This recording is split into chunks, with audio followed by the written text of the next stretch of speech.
Good afternoon. We are very pleased to be given this opportunity to present our topic, fostering well-being through student engagement in distance learning. It will be jointly presented by 8 of us, Helene, Pulker, Ursula, Stickler, Jill, Fayram, Melanie, Foedisch, Fearn, that's myself, Christine, Pleines, Felicity, Lesley, Fearn. We belong to a dotted special interest group in the School of Languages and Applied Linguistics at the Open University. Next slide, please. Okay, so that's me now, talking a little bit about our team. And we are a team of people interested particularly in the training and development of distance and online teachers. So we work at the Open University, which is a distance teaching university. So most of our language teaching takes place online nowadays. So we train teachers, we train language teachers to teach online and to develop the skills for teaching online. But we also research our training and we research the teaching that we do. So we've got a sort of 360-degree view of online language teaching.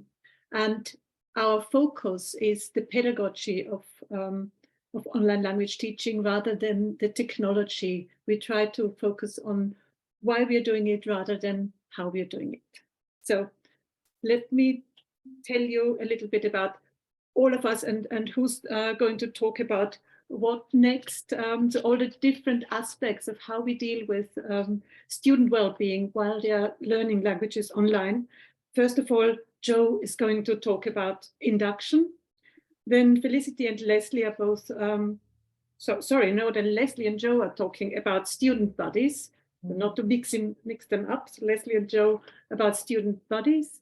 Jan is going to tell you a little bit more about the activities we design in our course materials to integrate the student's view and the student's voice as well. And Christina and Melanie, Melanie's here as well, yeah. Christine and Melanie are going to talk about forums and forum tasks. And Melanie is also giving us some information about learning analytics. And finally, Felicity and Lesley are going to talk about community building. But before we're going to tell you what we do, we would like to hear a little bit from you. And so we're going to ask you a question first of all. Over to you, Lesley. Okay then, so thank you, Ushi.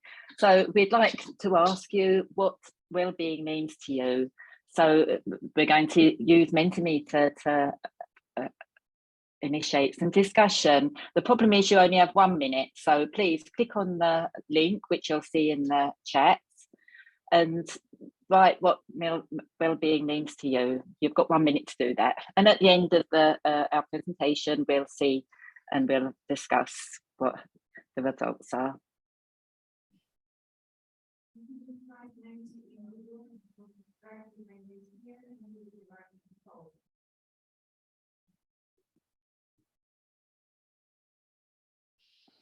Thank you, Lesley. Okay, so I'm going to talk about induction and supporting students at the start of their studies aims to promote their well-being. In the School of LAL, we offer cross-school webinars available to all students in an online community space, which Felicity is going to talk to you about soon. We also have module-specific induction sessions and preparatory courses available to students on OpenLearn, which is a learning platform offering free courses. So the cross-school webinars offer support through a variety of generic sessions on topics such as dealing with language anxiety and academic writing, student support. And students can revisit or visit for the first time recordings of these webinars after modules start as well, so not just in the induction phase. The module-focused webinars are specific to the learning content and assessment strategies of each specific module. And again, the sessions are recorded and also supported by an induction thread on module-wide forums, moderated by those tutors who deliver the module webinars. And students can ask induction-related questions on the forums. And finally, students are informed about free courses they can take prior to their studies. And we've got courses available such as being an OU student and how to learn a language. Okay, next slide, please. Okay, that's me again. Thanks, Joe. So I'm just going to say a few words about student buddies. So in general, so what student buddies means in general to teachers. So this slide actually shows 4 of the most common types of student buddies, which teachers usually know about, and they encourage student collaboration and reinforce the community's well-being, which is really useful in language learning. So an advantage of enabling student buddies is that learners help each other and they don't depend on the teacher. In this way, learners become more autonomous, which again is a learner-centered approach, which is what we're aiming for. So the first one is that you could have student buddies as language exchange partners, which we can also call tandem learning. So this is where we have 2 people who speak different first languages, which are the target language of the other person, and they use their skills to help each other. Secondly, we have peer tutors. This is probably the most well-known kind of student buddies, and it's where one student who is really good in some area can help another one who's not quite so good. Thirdly, we have writing buddies, because writing skills are essential and teachers can't help everybody, and so students help each other. They read each other's work and give it some feedback. And finally, study buddies, which is really especially helpful for distant learning, because anyone who's done distant learning knows how lonely it can be. And so if you've got a study buddy to speak to and help build a community, and it really helped. So, okay then, so now we're going to go back to Joe, who will tell you how the OU uses student buddies in their courses. Thank you, Lesley. Yes, I'd like to talk about 2 types of buddies that we employ in the School of LAL, and these are module buddies and peer mentors. So module buddies are previous students who studied a given module, and their role is to provide moral support and advice to existing students on the module. And they do this through discussion threads on a forum. And the buddies are most active during the module induction period and prior to the assessment submission dates when the students really need them. They also promote activities, meetups and events taking place in the online school-wide community space, which we're going to talk to you about. And module buddies also have a dedicated forum where they can exchange ideas and support each other. So they're not just supporting students, but they're also supporting each other in the role. We also have a peer mentoring scheme for 18 to 22-year-old students. Mentors are more experienced students who are interested in sharing their experience, their ideas, and supporting students with their studies. And they're selected by the mentees from a pen portrait that the mentors produce about themselves. We're hoping to expand this scheme by offering it to all new students next year, but it will depend on whether or not we have sufficient applications from mentors. Okay, next slide, please. Yeah. So next slide, please. Joe. Oh, no. Oh, I think this is my slide. Okay. At the Open University, we all the learning materials are developed in-house for distance learners by academics and supporting staff. Research has informed us that it is very important to include student feedback, student voice, and also to encourage reflection. So these are 2 examples from our 2 beginners language modules. In the German beginners course, we have included video clips of interviews of former students who talk about their experiences at work and after learning German, so which helps new students to motivate them, to help them envisage their future and how the language can help. In the Chinese beginners course we're developing now, whenever cultural aspects are introduced, we often have a pause for thought section with the prompt questions to encourage students to go on the course forum to share their thoughts with other learners. And by doing so, they link their learning with real life experiences and they feel connected to other students. Next slide, please. Yeah, and here another example how we make connections between students. Previously, Joe had already talked about forums in the context of the student body, but we've been developing forums over many years for our distance language learners. So to support cultural understanding and language learning, and more recently also mediation skills, and importantly, thereby to foster student engagement and community building. And we do this at individual module level, but we also do it across languages and across the whole school. And the examples you see here are at module level, how we get students from beginner level onwards to have real communication in the target language with appropriate support. And then also as they move up in levels, that we continue to provide tasks for them in the target language and in English, where we engage them in forums. And we find that as long as the tasks are intrinsically motivating, they are about things students really want to communicate about. And we also manage to convince students that this is useful preparation for their assessment. We get a lot of engagement from the students. Next slide, please. As Christina mentioned, we are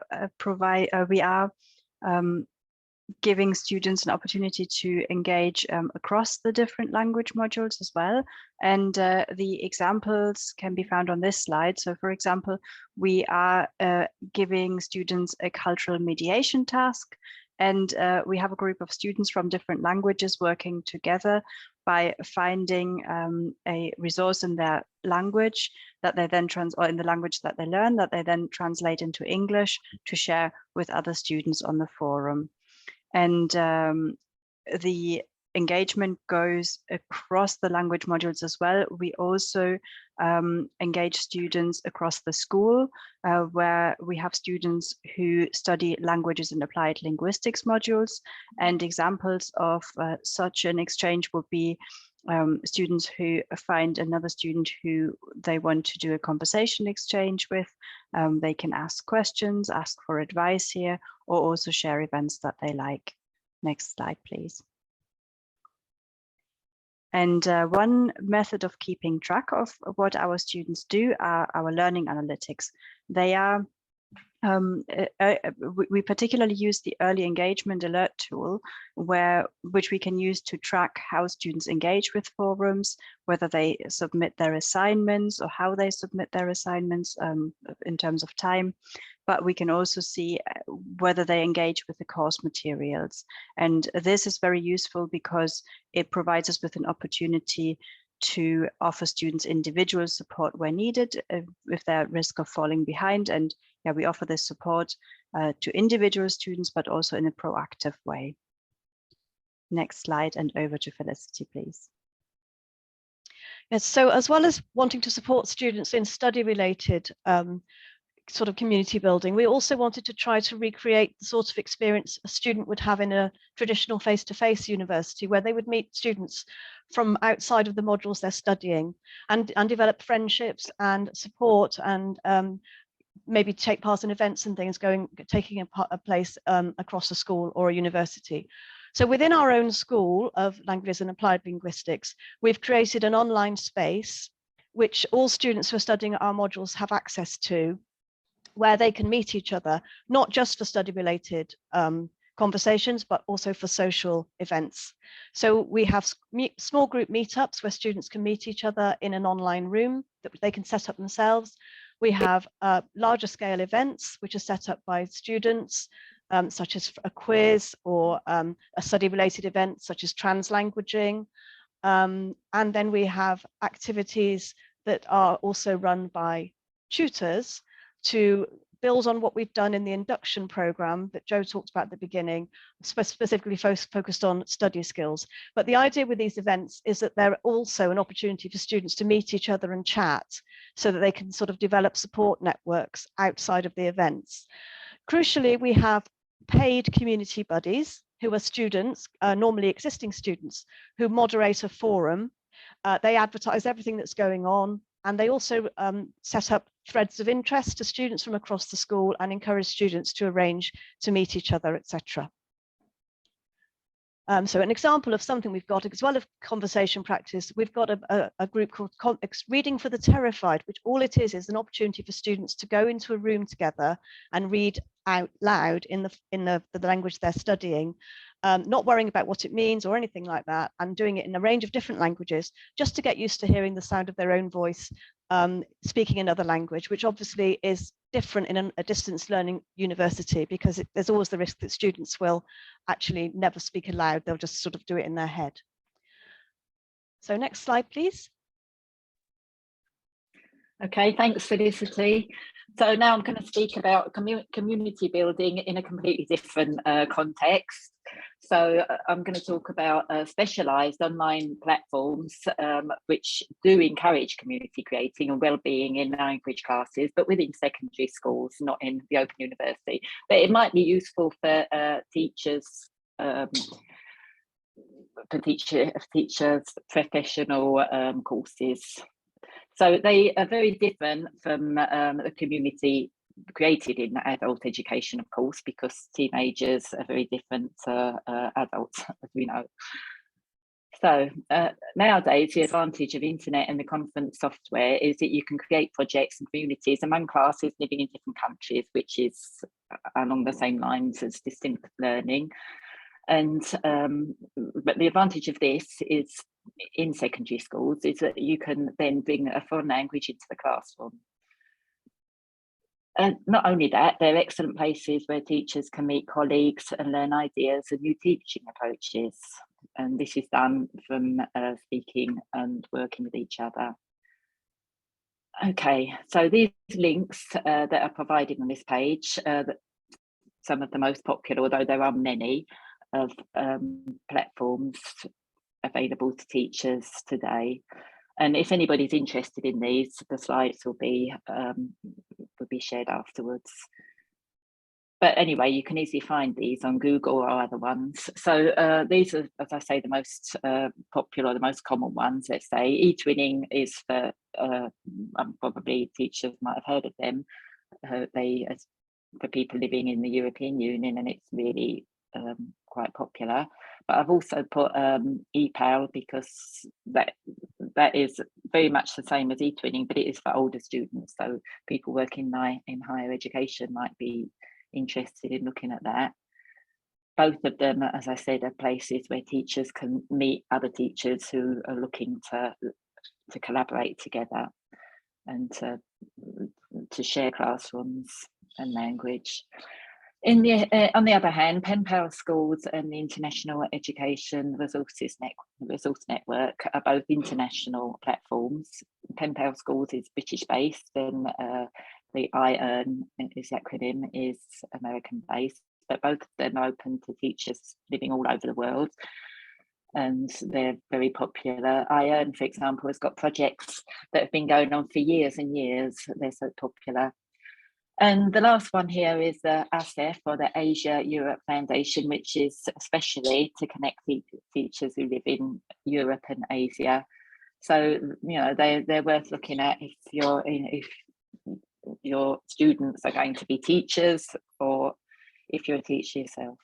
Okay, we're back again to Felicity, and we're going to look at the results of the Mentimeter. Thanks. Okay, well, thank you very much for putting your words in. I know you didn't have much time to think about it, but that's actually quite interesting, because the word that jumps out at me here is safety. And that's definitely one of the things we wanted to try and build within our school, is that students feel safe and supported in an environment where they can meet their peers, etc. Interesting that people have put engaged as related to well-being. We've looked at the idea of retention and how fundamental well-being is to actually students being retained on modules. And obviously, if people have got, feel well in themselves, able to study, they will then end up being more engaged.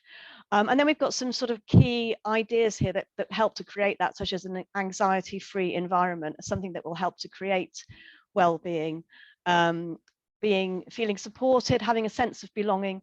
That's very important to us in the idea of the community building we've done across the school, that we want students to feel part of our school, not just part of a university or part of a module, but part of a school of languages and applied linguistics, which obviously is a bit more difficult in a distance learning environment. Then we've got some other interesting ones here, like autonomy. I'm looking ahead sideways. Autonomy and motivation. Well-being does help students to become more self-resilient perhaps, and autonomy is sort of like a cyclical thing in a way.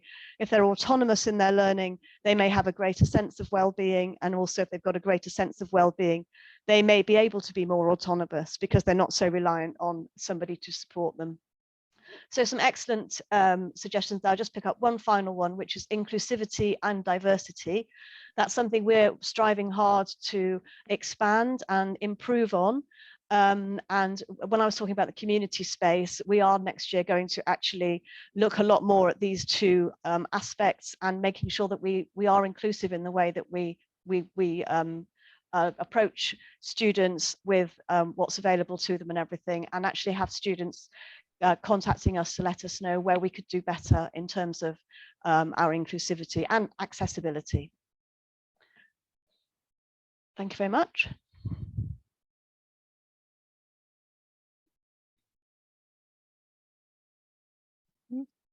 Thank you. Yes, and that was a very brief whistle stop tour through very, very many different aspects of the kinds of things we do at the Open University for distance language learners and also beyond. And we'd very much invite you to ask some questions either in the text chat or using your microphones, and then maybe our team can respond. And I can see there is one question in the text chat and at the moment. Thank you very much.